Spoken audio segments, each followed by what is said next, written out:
Hello students, तो कैसे हैं आप लोग। हम लोगों ने लास्ट क्लास तक डिस्कस कर लिया था कार्बोकेटाइंस के बारे में। बहुत सारी रिएक्शंस हम लोग देख चुके हैं, जैसे कि addition of acidic hydrolysis on alkene, addition of Br2, ठीक है। उसके बाद हम लोगों ने देखा था एडिशन ऑफ HX, है ना, वो सिंगल अल्कीन पे था। आज जो हम लोग स्टार्ट करने जा रहे हैं वो है addition of HX on diene. Number थोड़ा सा गलत है, नंबर 1 रिएक्शन में टॉपिक है ये, ठीक। Addition of HX on diene. उससे पहले मुझे कुछ याद आया है, मैं उसको डिस्कस कर लेता हूँ, जो कि था X2 से रिलेटेड। ठीक है, क्या होता है X2 से रिलेटेड। तो जैसा कि हम लोगों ने देखा था कि अगर किसी अल्कीन की RCH, लेट्स सपोज करो RCH कि अगर मैं रिएक्शन करा रहा था X2CCl4 से, ठीक है। अगर अपन X2 की जगह इसको रख देते हैं Br2CCl4 रख देता हूं, तो क्या होता था, यहाँ लग जाता था RCH और CH2 Br और Br, है ना, ये लग जाता था। एक्चुअली इसको बोला जाता है this is also known as bromine water test. इसको बोलते हैं अपन bromine water test. Actually bromine का एक कलर होता है, ठीक है, ब्रोमीन का कलर होता है, शायद पिंक होता है, आई गेस, याद नहीं आ रहा, जो भी कलर होता है। तो होता क्या है, अगर इधर कोई डबल बॉन्ड मिल जाता है, ठीक है, अगर इधर कोई डबल बॉन्ड मिल जाता है तो ये जो ब्रोमीन वाटर है ये क्या हो जाएगा, डीकलराइज हो जाएगा। मतलब जैसे ऐसे है कुछ सीन, यहाँ पर आपने क्या कर रखा है, सॉल्यूशन ले रखा है किसका, ये सॉल्यूशन है आपका रिएक्टेंट का, ठीक है, CCl4 और रिएक्टेंट ले रखा है। अब आपने ऊपर से क्या डाला, Br2, जो कि क्या है, कलर्ड है, क्या है, कलर्ड है, ठीक। अगर ये रिएक्टेंट Br2 से रिएक्ट कर जाता है, रिएक्टेंट, या फिर रिएक्टेंट की जगह आप क्या ले सकते हो, हाँ रिएक्टेंट ही ले लो, बेसिकली रिएक्टेंट ले लो, ठीक। तो अपन देख सकते हैं इफ रिजल्टिंग सॉल्यूशन डीकलराइजेस, क्या, if resulting solution decolourises then its confirmation that reactant contains multiple bond, ये लिख लेना, ठीक है। अगर रिजल्टिंग सॉल्यूशन डिकलराइज हो जाता है तो ये कंफर्मेशन है कि जो हमारा रिएक्टेंट था उसमें क्या है, एक डबल बॉन्ड या फिर मल्टीपल बॉन्ड प्रेजेंट है। वो शायद अल्कीन भी हो सकता है और अल्काइन भी हो सकता है। बेसिकली अगर मैं इधर अल्काइन की भी रिएक्शन लिखना चाहूं तो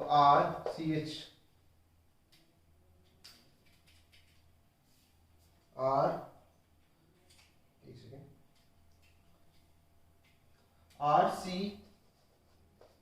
ट्रिपल बॉन्ड CH की अगर मैं रिएक्शन कराता हूं किससे, Br2CCl4 से, है ना, Br2CCl4 से, तो क्या होगा, यहाँ पर एक्चुअली 2 बार एडिशन होता है। तो पहले हो जाएगा RC Br double bond CH और Br, फिर आप एक और बार क्या करोगे, Br2CCl4 डालोगे, तो आपके पास क्या आ जाएगा, आपके पास आ जाएगा RC Br और CH Br और, इतना क्लियर है ना, ये चीज हो जाती है। तो 2 बार होता है बेसिकली, एक बार डबल बॉन्ड हटेगा फिर एक और बार हट जाएगा, है ना, सिंपल है।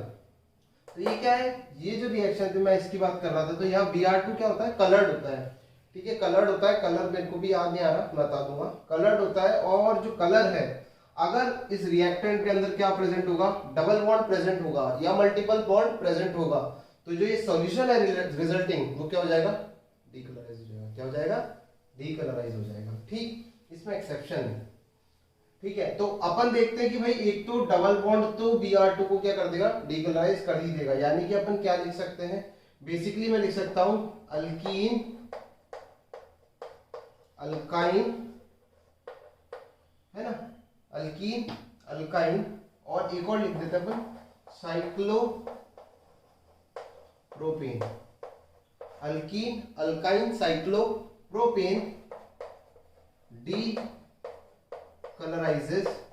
डीकलराइजेस Br2, या फिर इसको बोला जाता है ब्रोमीन वाटर। तो वाटर का मतलब ये मत ले लेना कि H2 है, ठीक है, पानी नहीं होता है, सिर्फ Br2 वाटर बोल सकते हो आप, ब्रोमीन वाटर भी बोल सकते हो। बेसिकली आप लिख दो यहाँ पर ब्रोमीन वाटर। ब्रोमीन वाटर को डिकलराइज करता है, एक्सेप्ट कौन नहीं करेगा, एक्सेप्ट देखो बेंजीन में भी हमारे पास क्या होता है, डबल बॉन्ड होते हैं। बेंजीन में भी क्या होते हैं, करेक्ट, बेंजीन में भी क्या होते हैं, डबल बॉन्ड होते हैं। बट अगर मैं इसकी रिएक्शन किससे कराऊं, Br2 CCl4 से, तो ये रिएक्शन नहीं होती। क्यों, एरोमेटिसिटी, क्योंकि ब्रोमीन जो बेंजीन है वो क्या हमारा एक एरोमेटिक कंपाउंड है। जो बेंजीन है हमारा वो क्या है, एरोमेटिक कंपाउंड है। ऑब्वियसली बात है, एरोमेटिक कंपाउंड है, आगे जाएगा किस में कन्वर्ट हो जाएगा, नॉन एरोमेटिक में। किस में कन्वर्ट हो जाएगा, नॉन एरोमेटिक में। और ऐसा हम बिल्कुल नहीं चाहते, ऐसा हम बिल्कुल नहीं चाहेंगे। तो इसीलिए इतना ध्यान रखना कि एरोमेटिसिटी लूज नहीं होनी चाहिए, इसलिए बेंजीन ये रिएक्शन नहीं देता। अच्छा, साइक्लोप्रोपेन कि अगर आप रिएक्शन कराते हो किससे, Br2 वाटर से, Br2 CCl4 से, Br2 CCl4 से, तो क्या होगा, बेसिकली जो काम हम अल्कीन के साथ कर रहे थे वही किसके साथ कर देंगे, साइक्लोप्रोपेन के साथ। कैसे, यहां देखो इधर जो एंगल स्ट्रेन है वो बहुत ज्यादा है, हाई एंगल स्ट्रेन।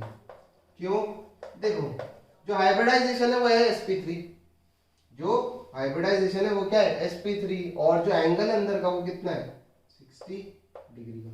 कितना है, 60 डिग्री का है, तो बड़ा छोटा है ना, बहुत ही ज्यादा छोटा है, तो एंगल स्ट्रेन बहुत ज्यादा है। एंगल स्ट्रेन ज्यादा होने की वजह से यहाँ क्या होता है, बॉन्ड टूट जाता है इस तरफ या किसी भी तरफ, जहां आपकी मर्जी पड़े वहां तोड़ सकते हो।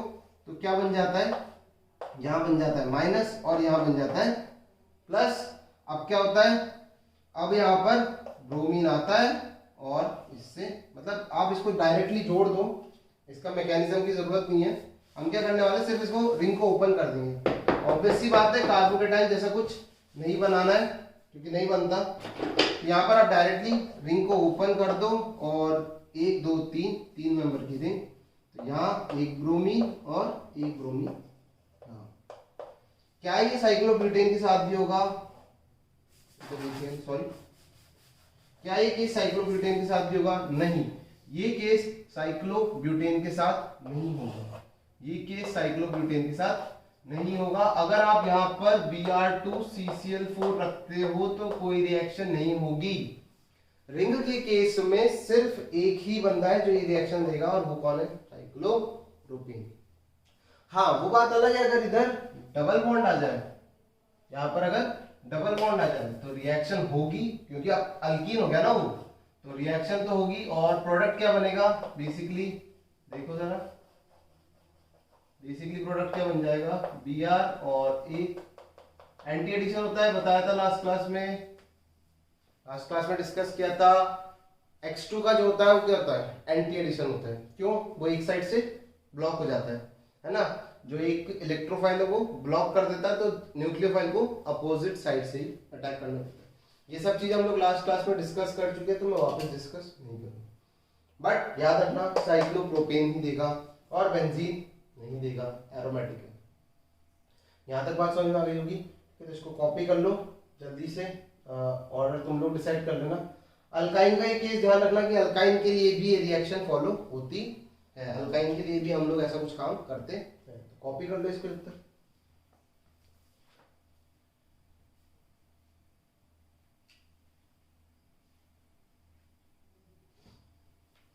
ठीक, कॉपी कर लिया होगा। चलो अब हम बढ़ते हैं आगे अपनी रिएक्शन पे, जो कि मैंने लिखी थी, addition of HX on diene, addition of HX on die.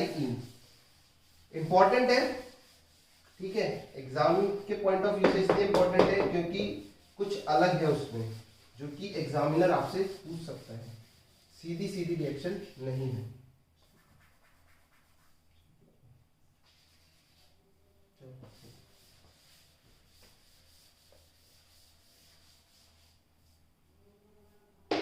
देखो अब देखते हैं हम लोग आगे, इसको थोड़ा सा साफ करने की कोशिश करते हैं।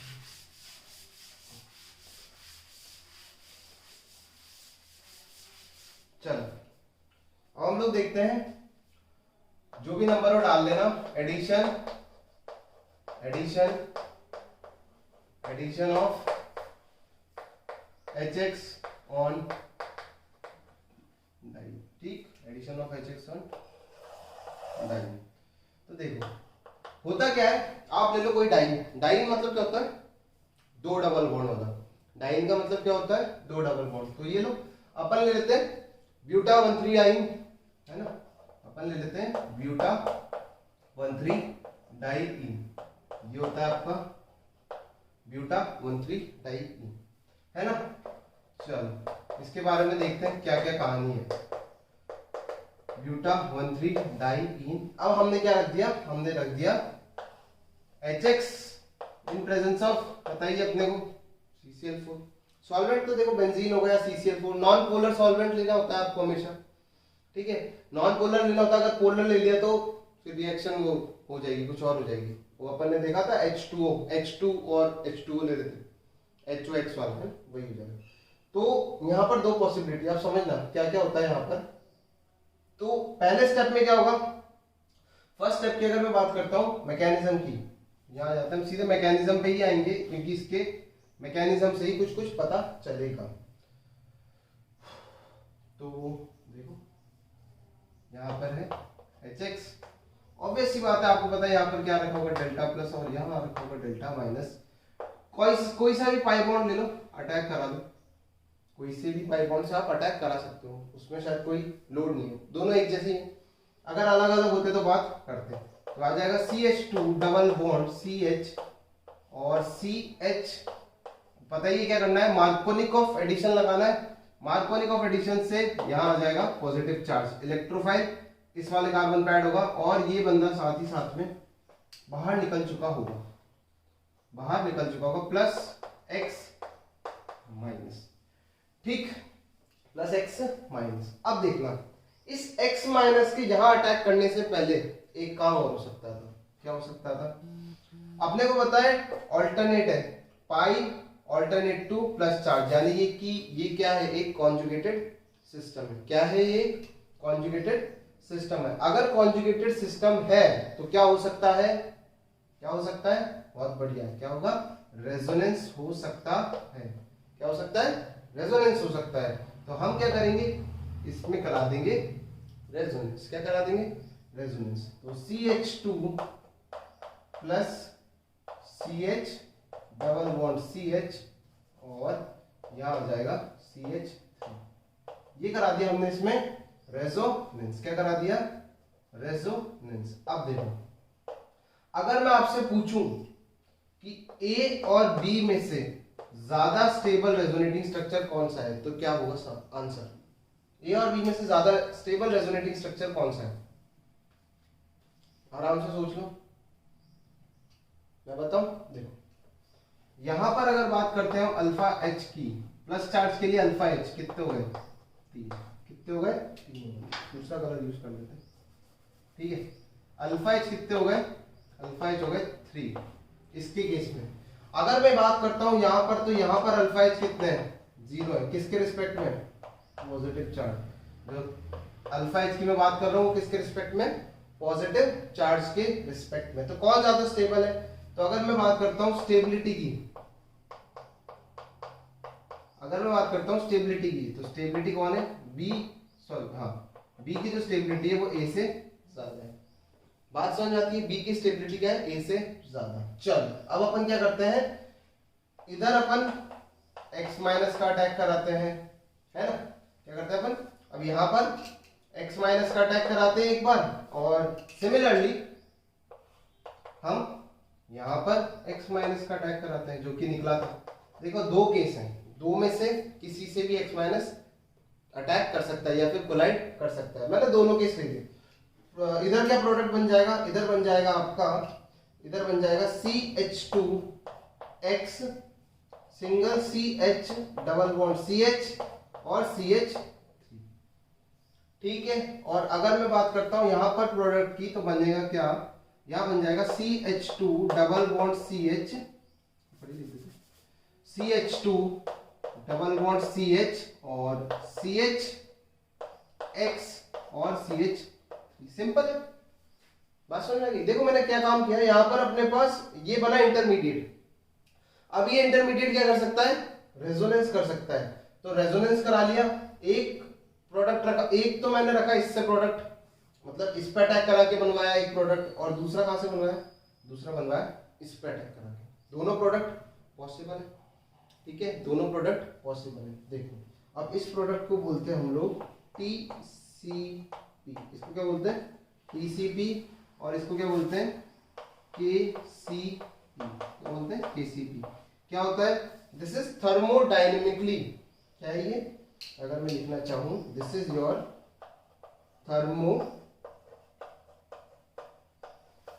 थर्मोडायनेमिकली कंट्रोल्ड प्रोडक्ट, ठीक है, थर्मोडायनेमिकली कंट्रोल्ड प्रोडक्ट। और ये क्या है, ये है हमारा काइनेटिकली, अभी आप लोग काइनेटिक्स भी पढ़ ही रहे हो साथ ही साथ में, काइनेटिकली कंट्रोल्ड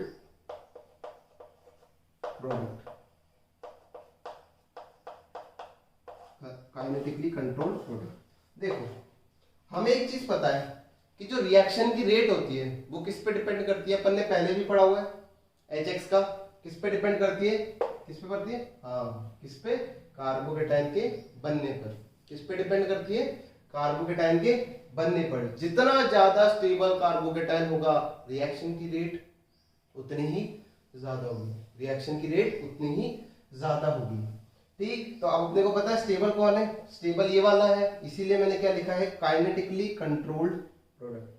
यानी कि इस प्रोडक्ट को कौन डिसाइड कर रहा है, काइनेटिक्स। जो ये प्रोडक्ट बन रहा है किसकी वजह से बन रहा है, काइनेटिक्स की वजह से।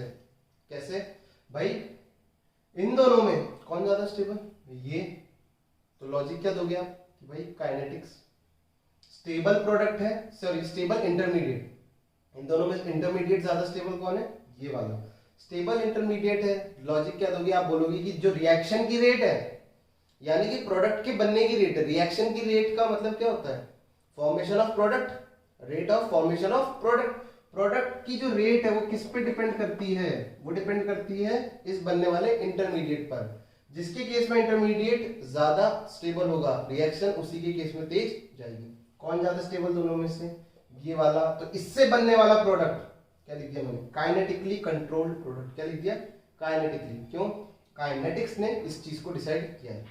जबकि अगर अभी आप लोगों को पता हो तो थर्मोडायनेमिक्स क्या बताता है, स्टेबिलिटी ऑफ प्रोडक्ट। देखो काइनेटिक्स रेट को डिसाइड करती है, थर्मोडायनेमिक्स स्टेबिलिटी ऑफ प्रोडक्ट को डिसाइड करती है। बात समझ में आ रही है।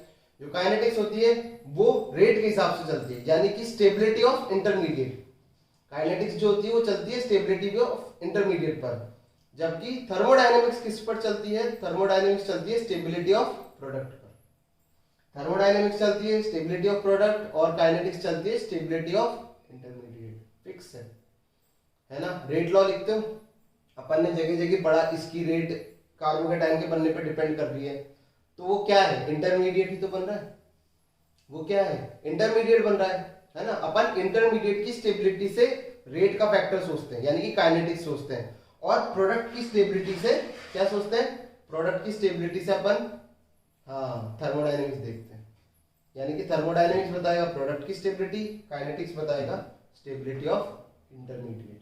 बस सिंपल, कंफ्यूज नहीं होना, एक ही बात याद रखनी है, thermodynamics stability of product, kinetics stability of intermediate. ठीक। अब देखो ये प्रोडक्ट स्टेबल ज्यादा कैसे है, अब समझना। ये क्या है, एक अल्कीन है। क्या है ये, अल्कीन है। अल्कीन है तो अपन अल्कीन की स्टेबिलिटी पढ़ चुके हैं जीओसी के अंदर, HOH पढ़ा था, हीट ऑफ हाइड्रोजनेशन। तो कुछ वैसा ही है, ये एक अल्कीन है। अगर मुझे इसकी स्टेबिलिटी देखनी है तो कैसे देखूंगा, देख लो इधर कितने हैं, अल्फा H। अब डबल बॉन्ड के रिस्पेक्ट में अल्फा एच कितने हैं? 3 यहाँ पर और 2 यहाँ पर, 2 यहाँ पर और 3 यहाँ पर, कितने हुए? 5 हो गए। यहाँ पर अल्फा एच देखें तो यहाँ पर अगर अल्फा एच देखूं मैं तो कितने हैं? यहाँ पर अल्फा एच कितने हैं इस डबल बॉन्ड के रिस्पेक्ट में? यही वाला है सिर्फ, तो कितना हो जाएगा?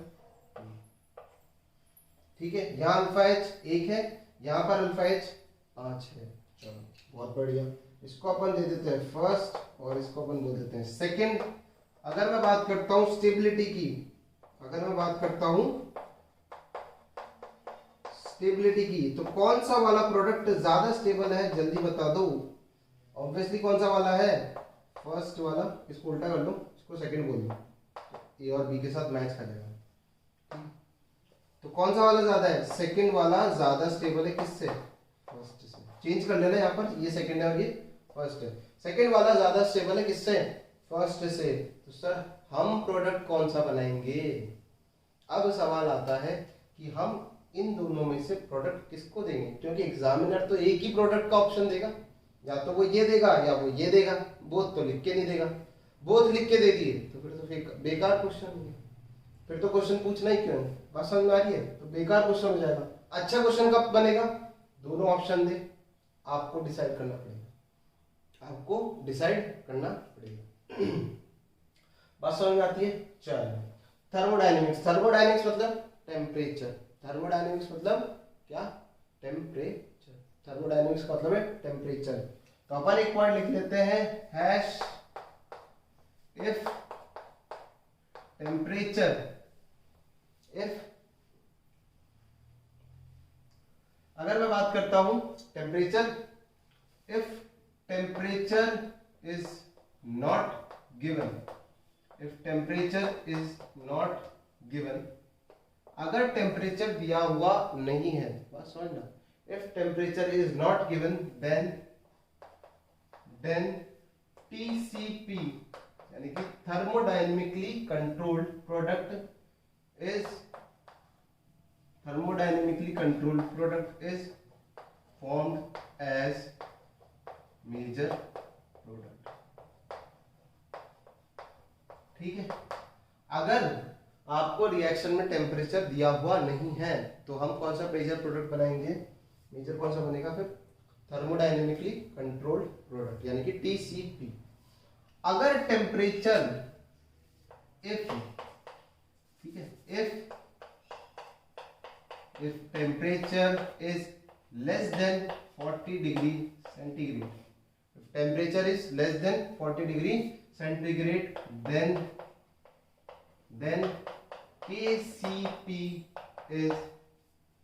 KCP is formed as major product, then KCP is formed as major product। बात समझ में आ रही है? अगर टेम्परेचर 40 से कम है तो देन केसीपी होगा मेजर प्रोडक्ट। और अगला क्या लिख सकते हो? इफ, सिंपल सी बात है, temperature is greater than 40 degree centigrade then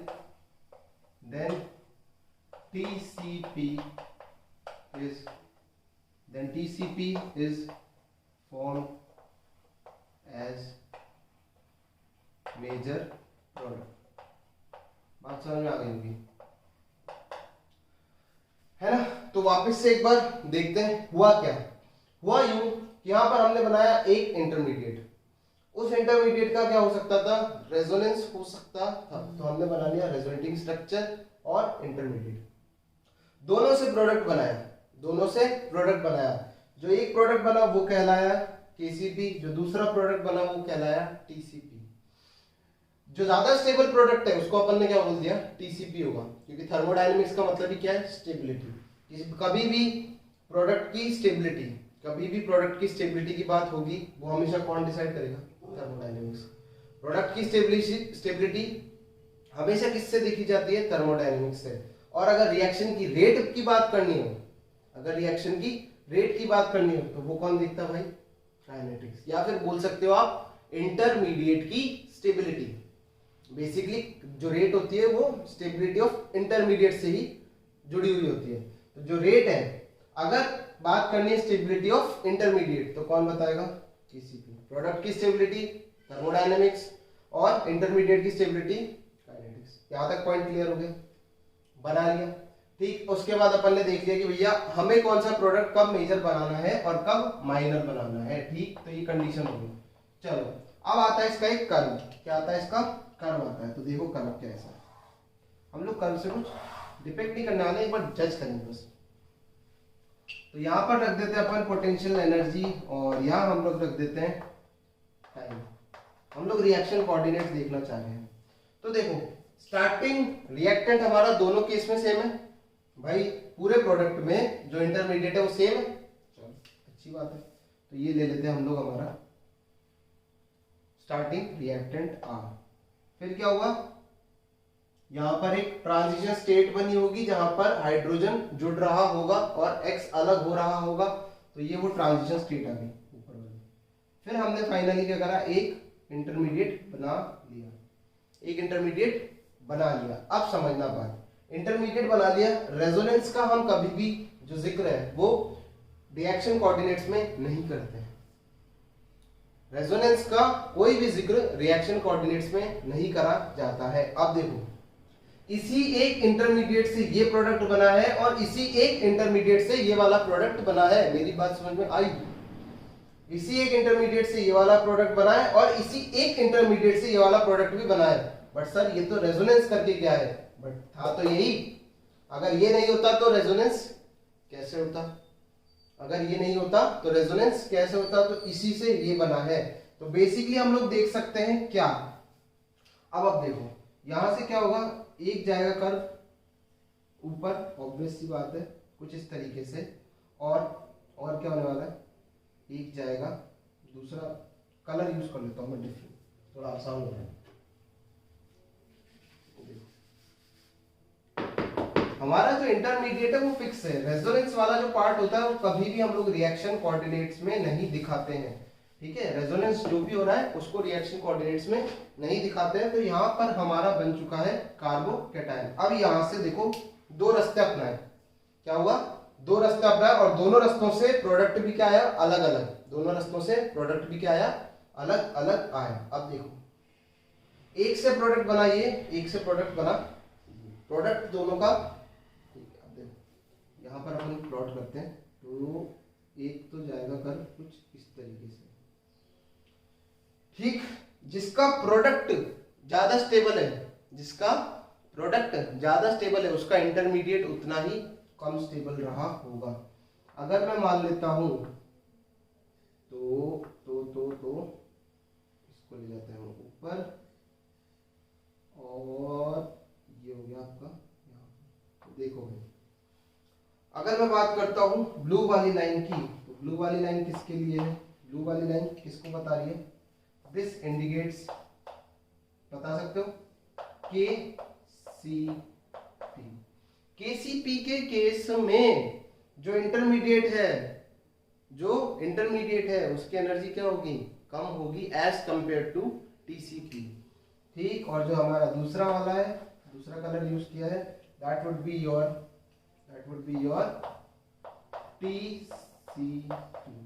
बात समझ में वैसे ही आ रही होगी। देखो कौन से वाले प्रोडक्ट की एनर्जी कम है, कौन से वाले प्रोडक्ट की एनर्जी कम है, यहां मैं लिख सकता हूं TCP और यहां लिख सकता हूं मैं KCP। जिस प्रोडक्ट की एनर्जी कम है वो ज्यादा स्टेबल होगा, जिस प्रोडक्ट की एनर्जी कम है वो ज्यादा स्टेबल होगा। कौन से वाले की एनर्जी कम है, TCP की एनर्जी कम है, तो स्टेबल भी वही ज्यादा होगा। उसी के हिसाब से मैंने प्रोडक्ट कर्व में भी वही बनाया है ना, कर्व में भी वही बनाया है। KCP ऊपर चला गया। अब देखो लो टेम्परेचर पे KCP क्यों फेवर्ड होती है, यहाँ पर मॉलिक्यूल्स पड़े हुए हैं, क्या हो रहा है, यहाँ पर कुछ मॉलिक्यूल्स है ना। यहाँ पर मान लो तुम खड़े हुए हो, लेट्स सपोज करो तुम खड़े हुए हो यहाँ पर एक बंदा खड़ा हुआ ऐसे गोल मोटे सा बंदा खड़ा हुआ है ना। तो बंदे को पहुंचना है कहीं इस पॉइंट पे, कहाँ पहुंचना है, कुछ इस पॉइंट पे पहुंचना है। इतने टाइम बाद कुछ को यहाँ पहुंच जाना है। ये वाला कोऑर्डिनेट्स अपन बाद में थे। उसके बाद दो रास्ते हैं। अब जो ये वाला रास्ता है ये थोड़ा ऊंचा है, मतलब इसका जो स्टीप ही बोलते हैं शायद, है ना, जो स्टीप है वो बहुत तेज है, तीखा है ना, जो चढ़ाई है बहुत तीखी है। और ये वाले की थोड़ी कम है। तो ऑब्वियस सी बात है, तुम अगर अपनी इस बंदे को अपनी जगह रखो, है ना, अपनी जगह रखते हो इस बंदे की जगह पे, तो क्या होगा, तुम कौन सा रास्ता ऑप्ट करोगे, जहां पर स्टीप कम है, चढ़ाई जहां पर कम है, चढ़ाई जहां पर कम है। मंजिल का भी पता नहीं है, मंजिल का भी पता नहीं है कि मंजिल क्या होगी, बट हमें इतना पता है कि यार हम वही वाला रास्ता अपनाना चाहेंगे जहां पर चढ़ाई क्या है, कम है। ठीक है, मान लो बेयर ग्रिल्स की तरह जंगलों में फंस चुके हो, ठीक है, आगे पता ही नहीं क्या है ना, बट अपने को इतना पता है कि यार छोटा रास्ता अपनाना ज्यादा अच्छा है, एनर्जी कम वेस्ट होगी। यहाँ से अपन जाएंगे केसीपी से और अपन यहाँ के बैठ जाएंगे, है ना, बैठा दिया। और वहीं पर मैंने तुम्हारे को क्या दे दी, मैंने तुम्हारे को एक ऑप्शन दे दिया। अगले केस में मैंने क्या कर दिया, तुम्हें ऑप्शन दे दिया कि तुम्हारे को मैंने पकड़ा दी एक, समझ लो, कार पकड़ा दी, लेट्स सपोज करो तुम्हारे को मैंने कार पकड़ा दी,